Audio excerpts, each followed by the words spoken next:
With this video, we finalise our Dragonflight healer coverage, the series where we look at each healer and ask the question, should you play this class in Dragonflight or shouldn't you? And today, with the final discussion around Disciplined Priests, we have completed the entire series. And if you want to watch that and see all the other healers that we've covered, the link to that is in the cards up above and in the description box down below. And Dragonflight goes live in just over 1 day's time, and I am going to be live streaming all of the content, the leveling, the gearing, the raiding and Mythic Plus. So if you want to check that out and come speak to me live, it is at twitch.tv/Ryfrost, and the link to that is also in the description down below. So today we dive into a Disciplined Priest and we ask the question, should you play this class in Dragonflight or should you avoid it? Disciplined Priests have a very unique way of healing. Whereas a Mistweaver monk heals passively doing melee damage, and Holy Paladins use melee abilities to gain holy power, Disciplined Priests' whole healing prowess comes from an ability called Atonement. Simply put, there are certain healing abilities that apply Atonement to the players, and then we do damage to the enemy, and a certain percent of that damage is transferred to healing. It is a very unique spec, and if played right, it is incredibly fun to play. And like always in this series, we're going to be looking at the strengths in both Raid and in Mythic Plus,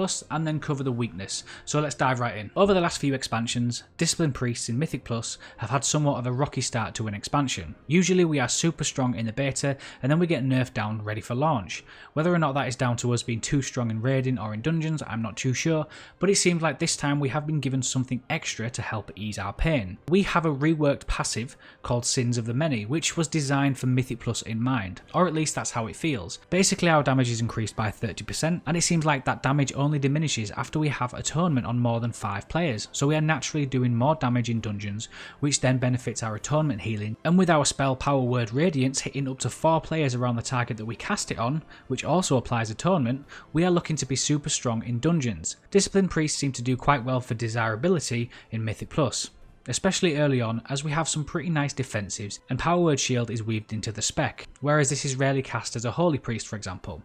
And now with 2 new talents that increase the strength of our shields by 30%, and also a talent called Wheel and Woe, which makes our shield absorb even more every time we cast Penance, which also stacks 7 times.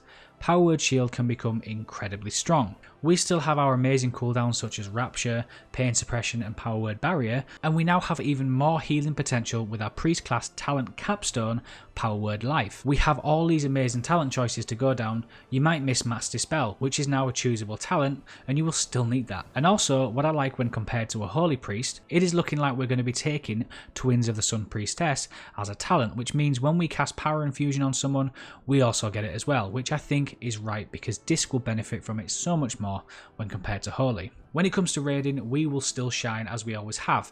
We have amazing tank defensives, we have an AoE barrier that everybody can hide in when stack, and we have our Rapture, which when played right can apply Atonement on pretty much every single player in the raid. And that's because we basically get to cast shields for free with no cooldown for 8 seconds, which is leaning into our class fantasy that we know and love in Wrath Classic. This allows for some crazy raid-wide Atonement coverage, and if played right, you can put Atonement on nearly everyone in the raid, and also if done correctly, you will fly to the top of the healing meters.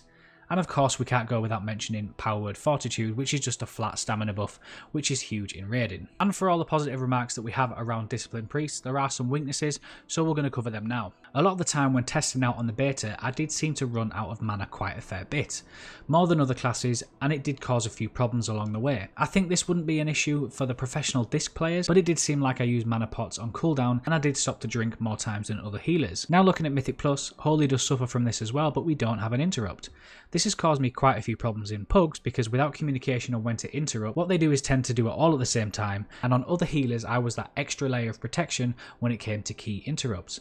Sadly, I can't with a Disc Priest, and it is noticeable in pugs more than anything. If you were to compare a Disciplined Priest to a Holy Priest, they are completely opposite in playstyle. But what one might worry about if moving from Holy to Discipline is the difference in ramp up time.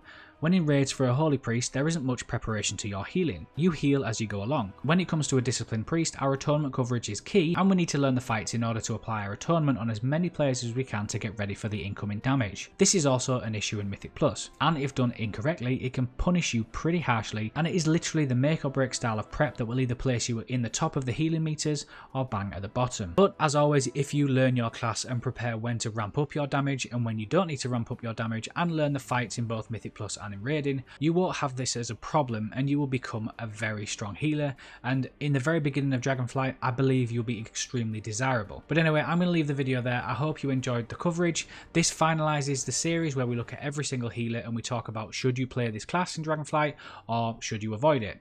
As always, I am Ryfrost. Please consider hitting that subscribe button. Write in a comment down below, are you going to be playing Disc Priest or are you going to avoid it? And please consider hitting that thumbs up button, and I'll see you guys in Dragonflight. Take care, bye bye.